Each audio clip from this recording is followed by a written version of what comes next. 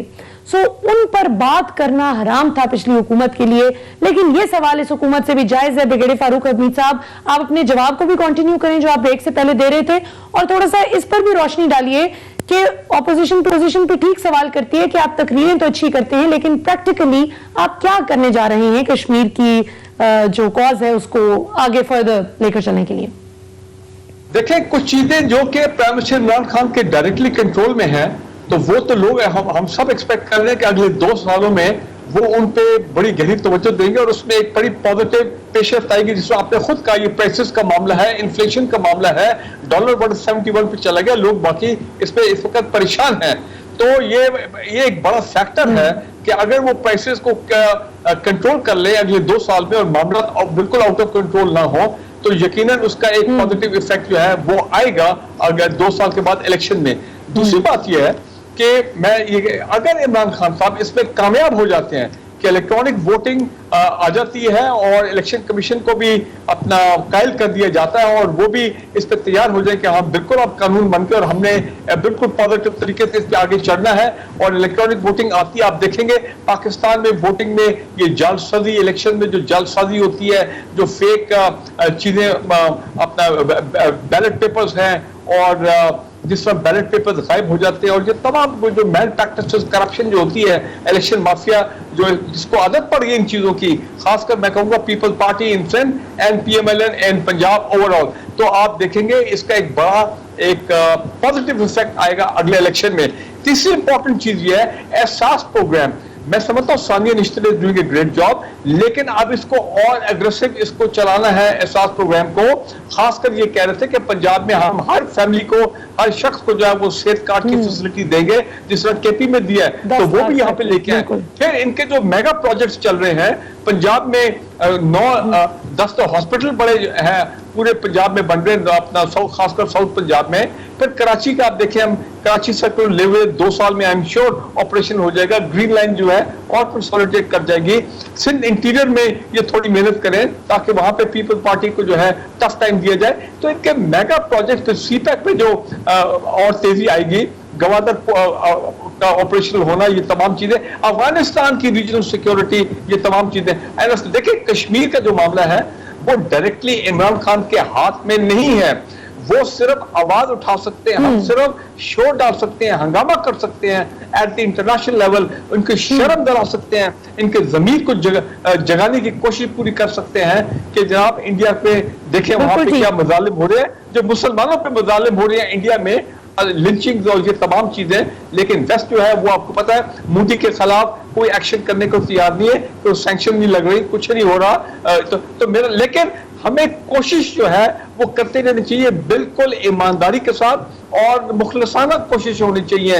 Dossier بنتے رہیں گے, آئندہ بھی ڈوزیر آئیں گے, لیکن اس میں کوئی مومنٹم میں کمی جو ہے نہیں آنی چاہیے. اور لاسٹ چیز جو میں کہوں, احتساب کا معاملہ, چیئرمین نیب بے شک ایکسٹینشن ہو یا کوئی نئی تقرری ہو, میں دیکھ رہا ہوں کہ معاملہ جو ہے اس میں اب تیزی آ رہی ہے, آنی شروع ہو گئی ہے.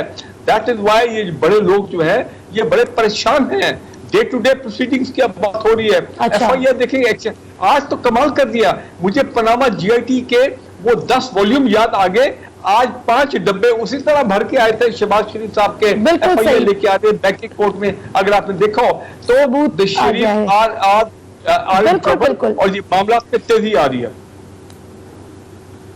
بالکل صحیح. اطہر کاظمی صاحب, آپ کو کیا لگتا ہے بریگیڈیئر صاحب کی بات پر میں سوچ رہی تھی کہ وشفل تھنکنگ دو, بڑی خوشی کی بات ہے کہ اگر ایسا ہو پاکستان میں اداروں کو ریفارم کرنے میں ایک کنسنسس ڈیولپ ہو جائے, لیکن کیا آپ کو لگتا ہے کہ اگلے الیکشنز کے لیے الیکٹرانک ووٹنگ مشین اور اوورسیز پاکستانیز کو ووٹنگ رائٹ دینے جیسی چیزوں پر ووٹنگ رائٹ کا جو ہے استعمال کرنے پر وہ آمادہ ہوں گے اپوزیشن جماعتیں عمران خان صاحب کے ساتھ؟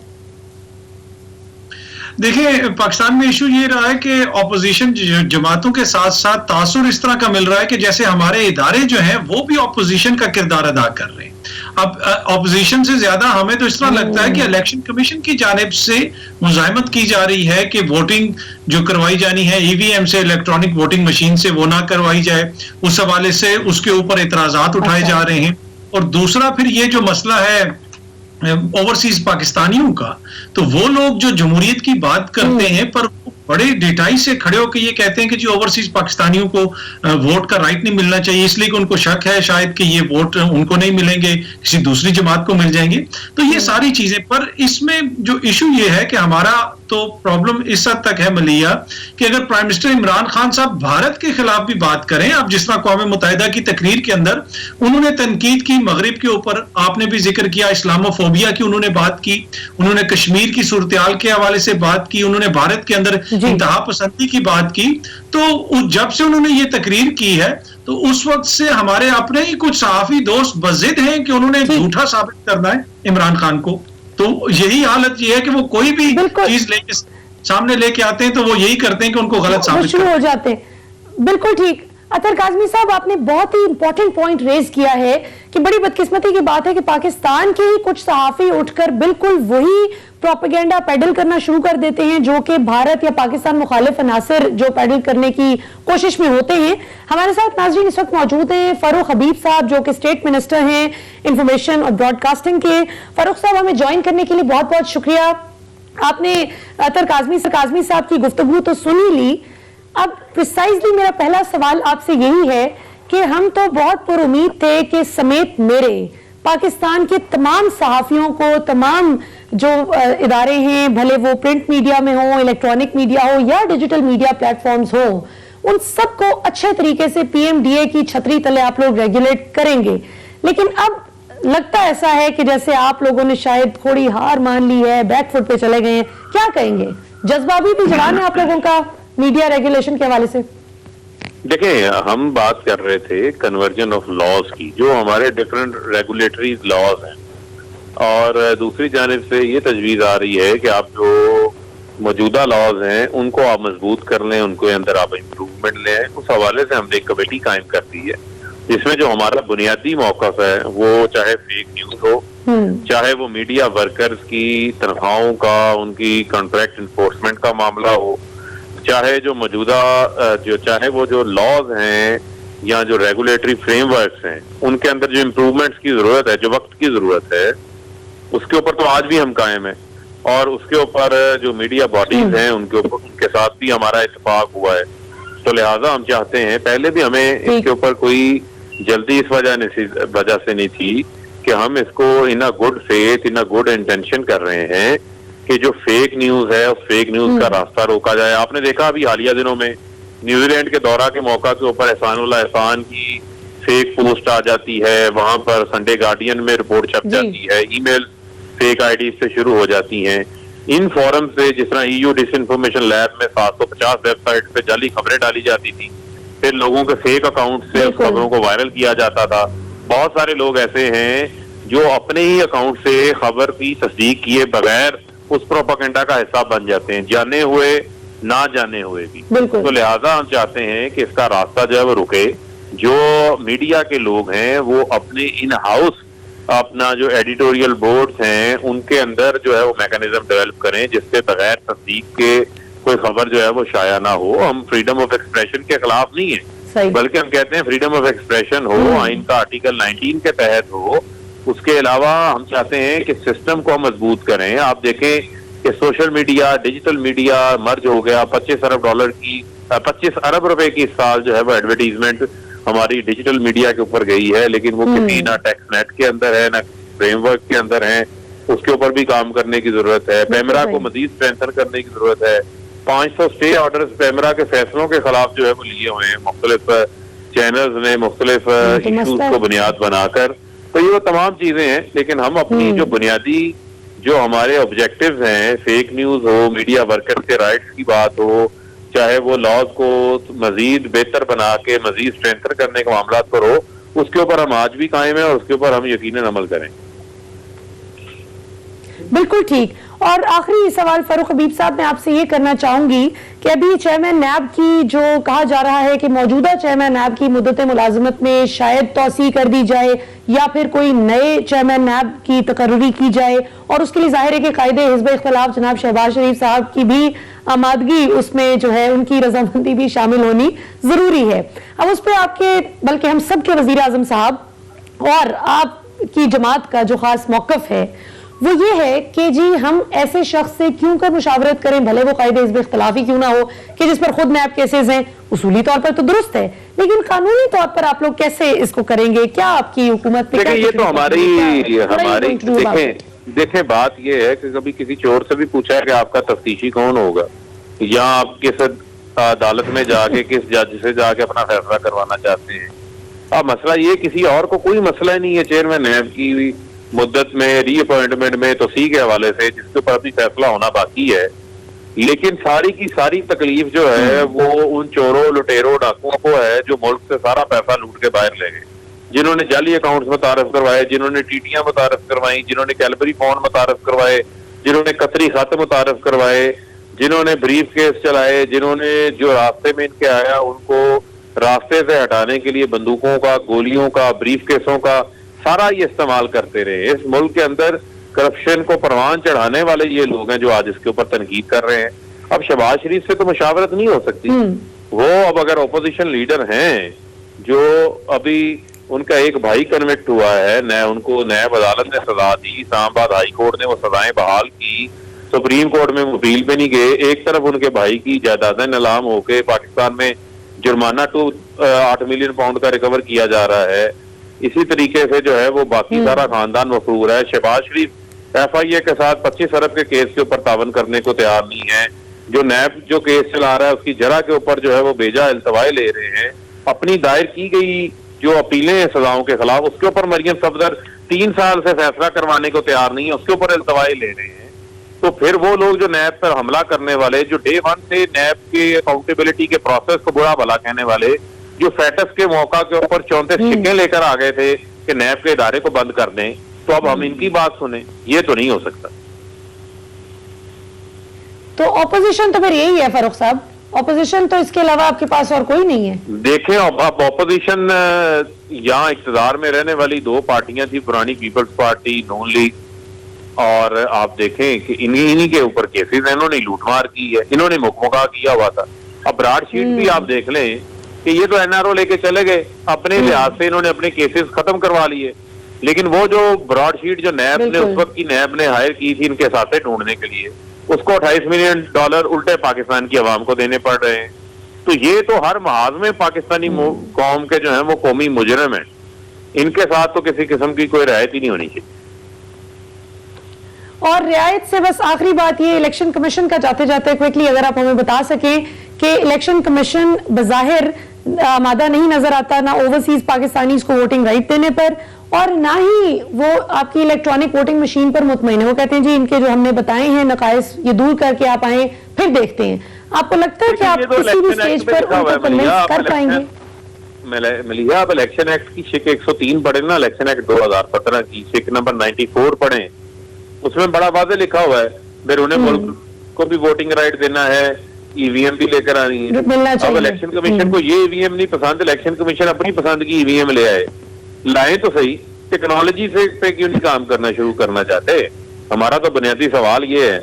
باقی سارے کام الیکشن کمیشن کی سیکیورٹی کی سرویلنس سی سی ٹی وی کیمراز کے اوپر ہو رہی ہوگی، الیکشن کمیشن زوم کے اوپر میٹنگز بھی کر لیتا ہوگا، الیکشن کمیشن میں جو ہے وہ تمام باقی ٹیکنالوجی بھی استعمال ہو رہی ہوگی.